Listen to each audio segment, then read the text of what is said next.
Hello everyone, I'm Norman Wahlberger. In this lecture we're going to be looking at mirror symmetry for our young students. Let's start with a little problem. It's kind of an IQ test. Here we have 5 figures in order, and the question is, what is the next one in this pattern? So you can have a go. It might be a little bit tricky. It might actually be very easy, just depends on how you look at it. By the end of the video, you can come back to this and solve it, I hope, easily. Okay, we're going to be talking about symmetry today, which is both a very fundamental kind of mathematical property of figures, and also a rather sophisticated notion that has all kinds of ramifications in higher mathematics and physics. So what is a simple definition of symmetry?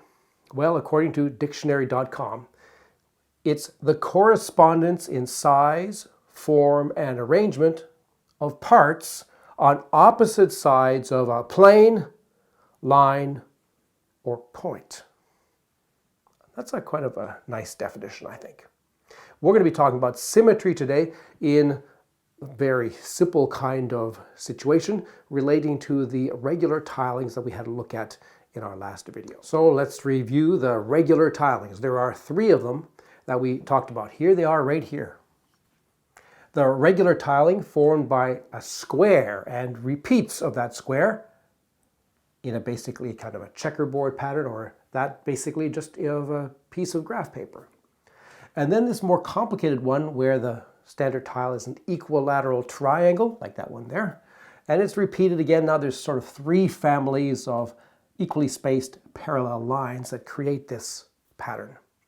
And then the third one is a little bit more complicated. It's built up from this one, sort of an underlying pattern like this in blue. And then on top of that, we see this rather bigger pattern of hexagons, regular hexagons. For example, that one there, that one there, that one there, that one there, etc.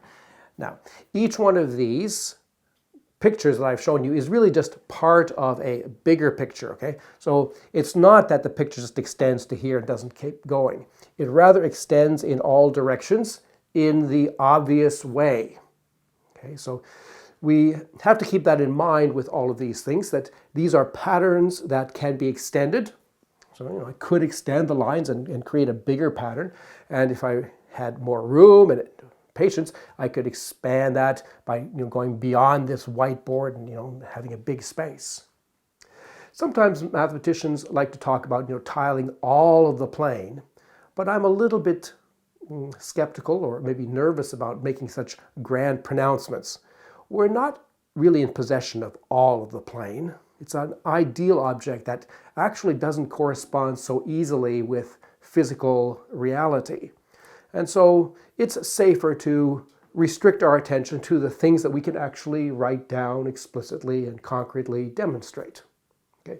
But nevertheless, each one of these patterns should be thought of as being extending in the obvious way beyond the actual picture shown.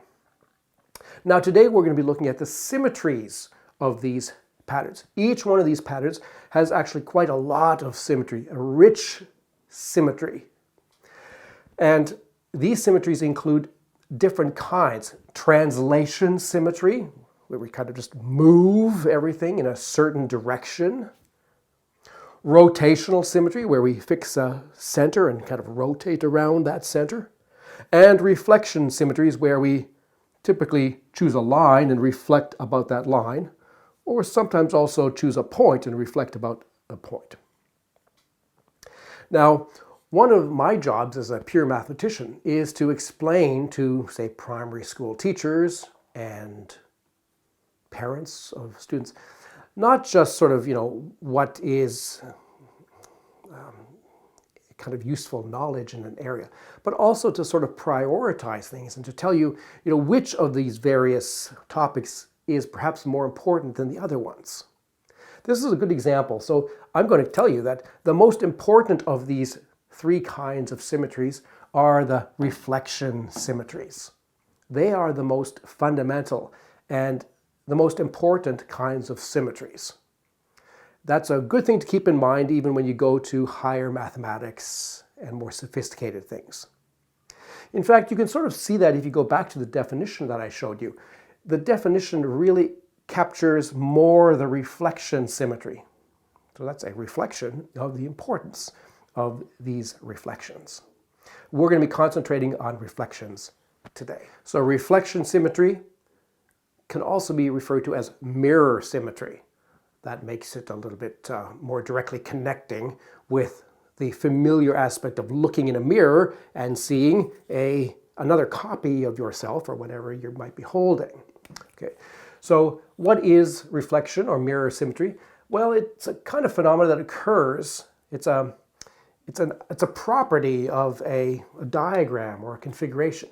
It occurs when points on one side of an axis, a line typically, match up with points on the other side. That we have an equality between points on one side of an axis and points on the other side. So let me illustrate that with a couple of diagrams. Here is the capital letter A, and it has an axis of symmetry, which I'm going to draw in red here. Okay, that's an axis of symmetry. What does that mean? That means that for every point on one side, there is a corresponding point on the other side. And what exactly do we mean by corresponding? So for example, suppose I chose that point there, okay? The corresponding point is that one there. And what makes them corresponding? Well, if we join them, okay, then the line joining them is perpendicular to this axis line that we've drawn. And furthermore, the extent of the segments on either side are equal. So this segment and this segment are equal. And when I say equal, I mean it in the sense of Euclid, in the sense that if you took that segment and raised it up and put it down over here, it would exactly match up. And that's supposed to be true for any point that you choose. If you choose this point here, well, there's the corresponding point, or if you choose this one, there's the corresponding point. It goes both ways. So we draw a line, it's perpendicular to the axis, and this segment should be equal to this segment. Okay, so the letter A has this vertical axis of symmetry. How about the letter B? Well, it doesn't have a vertical axis of symmetry, but it has a horizontal axis of symmetry, namely that one there. Okay, in this case, you can reflect about this horizontal line, and points above and points below exactly are corresponding in exactly the same fashion. That's an axis of symmetry for the letter B. How about the letter I? This is a little bit more symmetrical than the A and B because it has two axes of symmetry. First of all, there's the vertical one that goes right through most of the I. Okay, that is actually an axis of symmetry. If you choose a point on the eye and reflect it in this sense, it stays where it is. It doesn't move. However, in this case, there's also a second axis of symmetry, the horizontal line that passes through the midpoint of the eye, say like that one there. Okay, so we have two axes of symmetry for the capital letter I. And actually the same thing happens with this figure 8. It also has a vertical axis of symmetry as well as a horizontal axis of symmetry. So in some sense, the symmetry properties of the I and the 8 are the same. So now it's a great exercise and lots of fun for students to identify the axes of mirror symmetries of all of the letters, say all the capital letters. They're a little bit simpler. A, B, all the way up to Z. And while we're at it, why not all the natural numbers 0, 1, 2, up to 9. Now admittedly, this might depend on how you actually draw the numbers and the letters. But okay, in any case, this is a nice pattern. You can go through exactly like I've done here and identify if there are any axes of symmetry. There don't have to be. Okay, typically if you just choose a random configuration, it's not going to have any axes or axis of symmetry. Okay, so let's have a closer look at this idea of symmetry. We might talk about reflections of points or lines or figures. So for example, here's another configuration which is symmetrical about this vertical red axis. And it consists of a number of things. There's a point here which is symmetrical with that point there. There's a pair of circles which are also symmetrically placed with respect to the axis. And then there are these line segments here and here which are also symmetrically placed. And we could check that sort of by doing it point by point. So if you look at the endpoints of the two segments, you can kind of convince yourself that they are indeed reflections in the sense that I've told you about already. The line joining them is perpendicular to the axis, and there's equal segments here. And similarly, this point here and this point here are also symmetrically opposed on this axis. Now, what about, say, creating or augmenting a given figure so that it is symmetrical? So this one here is obviously not symmetrical. Here's kind of interesting. We have a line which is not horizontal or vertical, so it's still a line. And we could still try to make a symmetrical figure out of the things that we see there. Okay, so let's do that, okay? So we have to go through all the blue things and sort of create something on the opposite side of the line so that we have then a symmetrical object. So starting with this point here, so we kind of go towards the line, an equal amount the other side, and we draw a little point there. So this point there is sort of the image of that one. Maybe I made it a little bit too big. It should be the same size as that one. How about the x? Okay, the x we have to kind of reflect it sort of over here. We need another x on this side. So roughly speaking, there'll be an x, say, like this. How about this little rectangle here? Well, there should be a rectangle on the other side. So try to equally space it, perpendicular, say something like this. Okay. And what about this little line segment here? How do we augment that to create something symmetrical? Well, we do this. Okay, so I've taken the original figure and added enough so that now the entire figure is symmetrical about the given axis. Let's try this with some letters here. So here's another axis, and we're going to try to reflect what we see here so that we end up with something that's overall symmetric with respect to this axis. Okay, let's start with the letter A. So we have to kind of reflect it. That's a great exercise for students. Really great exercise. Both of these things that I'm doing now, okay? You can get them to do this in a wide variety of situations, and it really strengthens their spatial understanding, their appreciation of figures, the sort of the understanding of lengths and distances and perpendicularity. It's a really great exercise. All right, how about the A? So we have to kind of make an A, and one way to kind of do that is to think about endpoints of things. Okay, so maybe this point here might get reflected to about there, this one here to about there. At the top of the A, reflected about, okay, like there. Okay, so then the sides of the A should be something like that, and then this middle line segment is going to be something like that. So hopefully now I've reflected the A convincingly in our line. How about this J? Well, okay, it's going to be something like this. Let's see if I can kind of do it. I'm not much of an artist, but let me, okay, something like that. And there's a dot out here. That look more or less convincing? Okay, how about this A here? That's maybe a little bit trickier because it's easy to write freehand in A because you're used to it, but the mirror image, not so easy. Okay, but in any case, maybe we can go with this little tail here. So instead of having a tail like this, we should have a tail that maybe goes like this. Oops. Sort of like the image. And then there's more or less a circle here, and so there's more or less a circle here, something like that. Not sure how convincing that is, but that's my attempt at reflecting this A. How about reflecting this N? That's kind of interesting. So maybe that point there gets reflected to about there, and then this one here up here. Okay, so this whole segment gets reflected to that segment.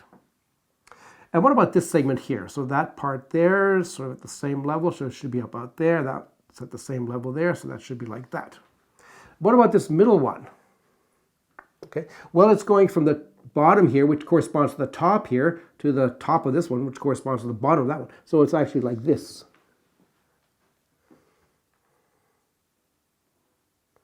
So note that, you know, some of these things look the same. Like if you look at this A and its reflection, well, if you turn your head, the A looks like it does over here. But with the N, it's a little bit different. If you tilt your head, you're not getting exactly an N. You're getting some distorted N, mirror image of the N, which is not N. Similarly with the A and the J. So you can see that students can have a lot of fun practicing their understanding, also their dexterity. They've been learning numbers and so on.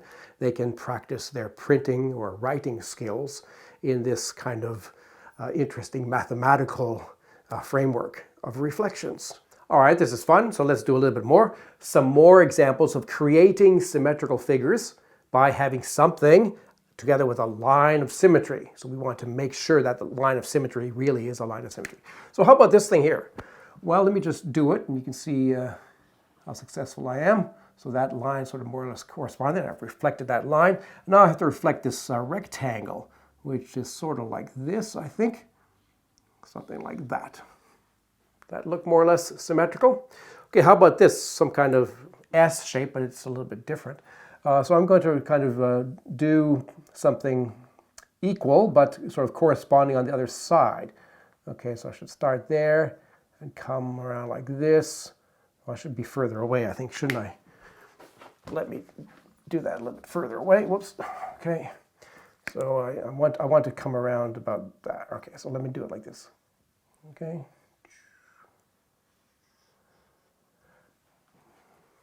Something like a violin or something. Okay. And what about this one? Okay, well, this point here, its reflection is going to be itself. So we can just start here and kind of go down to the reflection of this corner. And then we go up here. This point is also going to stay where it is. And then we're going to go an equal amount like this over here. And then there's going to be a horizontal line and then a vertical thing, something like that. Great. That's fun. We're creating something symmetrical out of something which originally is not symmetrical. How about upping the ante and having two perpendicular axes? The same kind of symmetry that the letter I or the letter H had. Here we have two axes, the red ones, and there's a little house. So we want to make a symmetrical picture based on this house. Let's start with the symmetry in this horizontal line. So I want to reflect that house down. Okay, so I'm going to reflect the house. There's the roof. Okay, and where do I put the chimney? Well, the chimney should be on this side. Okay, so I reflected. Now I have to take that whole thing and reflect it in this axis. So I have to have a copy of what I've just done over on this side. So maybe that'll be something like this. There's the first house, and the chimney now will be on this side. Okay, and then its reflection down here, roof, and the chimney on this side. Okay, now the entire figure is symmetrical, both about this axis here and about this axis here. And finally, maybe something like this. Suppose we want to make this shape completely symmetrical. So let's start by reflecting, say, in the vertical axis first. So here there's another O, okay? And these X's get reflected, that one closer and that one a little bit further away. And this thing here, well, we need to reflect this line, so that's going to be like that. And then we need to reflect this line also, which is going to be, I guess, sort of like that. So we've reflected in this line. And now we have to reflect everything in the horizontal line. Okay, let's do the X's first because they might be a little bit easier. So I'm going to reflect each of the X's in the horizontal line. Something like this. There's one over here. There's one over here. Okay, what about the O's? Okay, the O's are there roughly. Oh, this is almost going to sort of overlap with this thing, but that's the way it is. Okay, so this is like this. If I reflect it, I think it'll be sort of like this. Okay, maybe it's almost part of this thing. Okay, now I have to reflect these two things up here. Okay, so there's two like this. They're going to be sort of going up. So I think probably something like this, something like that.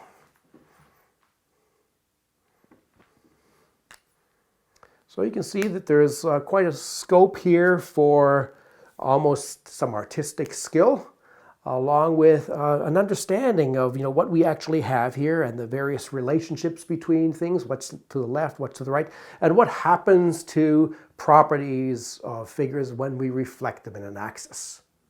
And if there's two axes, well, then it's even more complicated.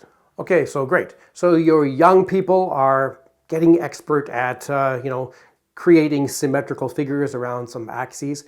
Now let's have a look at these regular tilings and try to understand what kinds of reflection or mirror symmetries they have.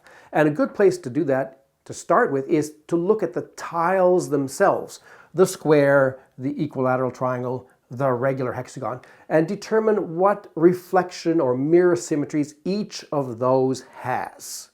So we're just going to draw the axes of symmetries, all of them that we can find for these three figures. So let's start with the square, which is probably easiest. Well, there's obviously a vertical axis of symmetry going right through the middle.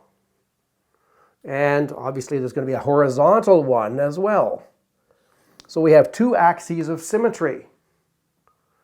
But maybe there's more. So let's stop and think, are there any other axes of symmetry? And a little bit of thought shows that yes, there are.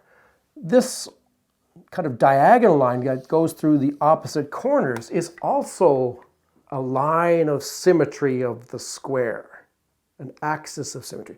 And then, of course, also the other one. So altogether, we get these four axes of symmetry of the square just by itself. How about the equilateral triangle? So we want to draw a line so that this becomes a symmetrical object with respect to that line. Well, there's one right there. Okay. The line that goes through that vertex there and goes through the midpoint of this base so that these two corners are equally spaced or symmetrically placed with respect to that line. And once we have that one, well, we can see that there's going to be another one correspondingly going through this vertex here, through the midpoint of the other side, something like that one. And there's going to be a third one through the third vertex and through the third midpoint. And those three axes of symmetry are all going to meet, sort of by symmetry, at the center of this equilateral triangle. Okay, now what about the hexagon, which is a little bit more complicated because it has 6 sides.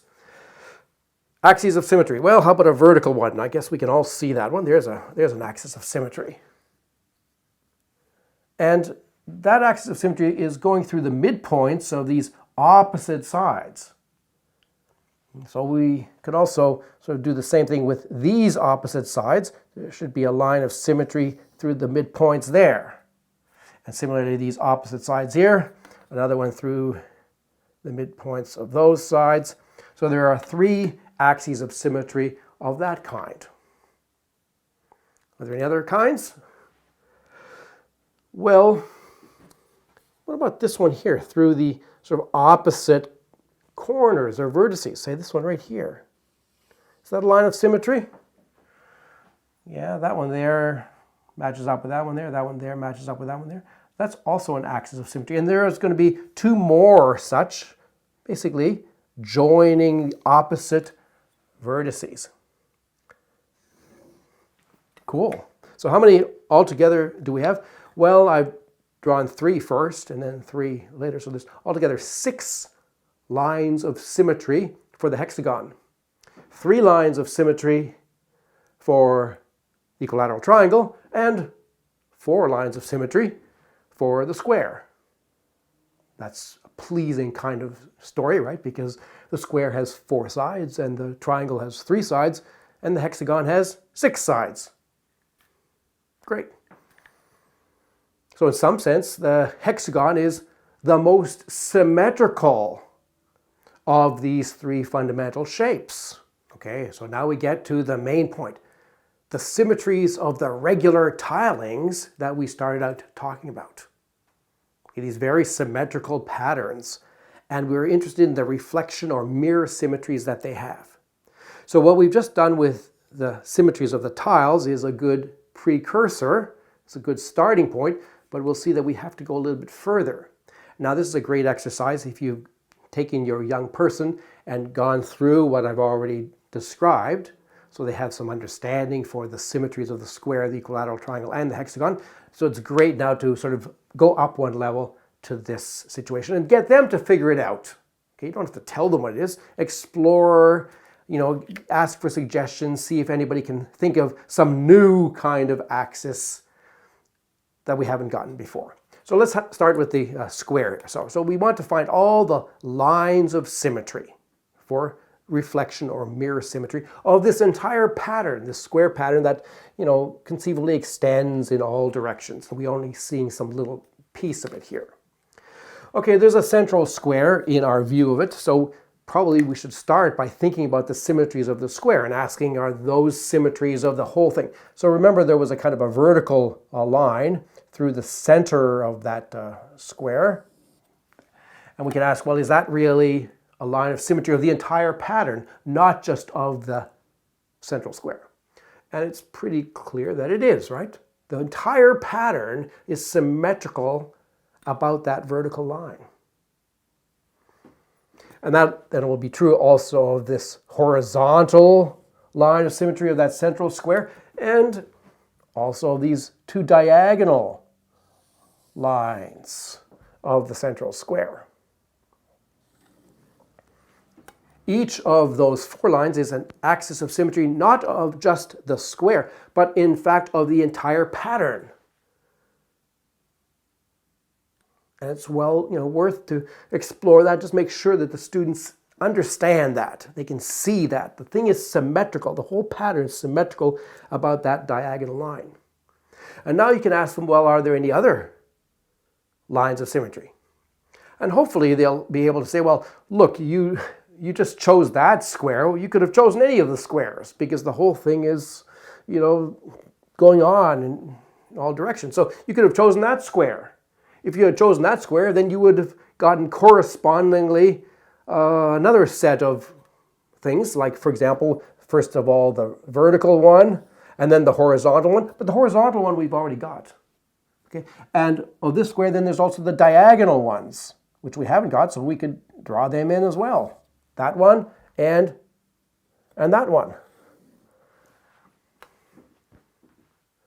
Oh my goodness, so there's actually a lot of lines of symmetry, because now we've covered sort of the symmetries of that square and the symmetries of that square. We could go on and start seeing that there's actually a whole bunch of lines. So if we went up to here, there'd be another horizontal one, and then there'd be more diagonal ones.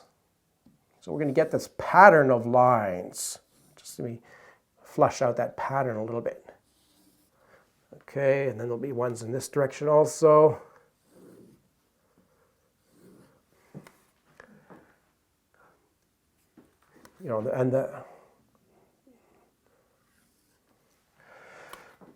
So we're starting to see quite a rich pattern of lines of symmetry that are all more or less obtained from the symmetries of the square. But are there any more lines of symmetry? Are there any more lines of symmetry? Well, the diagram is getting a little bit busy, but in fact there are. Okay, so maybe we'll use a different color, maybe blue. Okay, so no, I'll use green.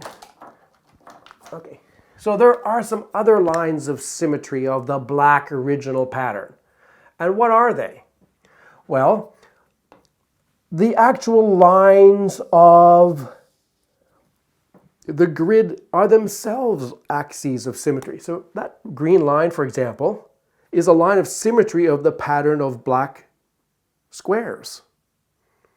In fact, every one of the black lines is another axis of symmetry. So, that one is, and that one is, and so are all the horizontal ones, and so on.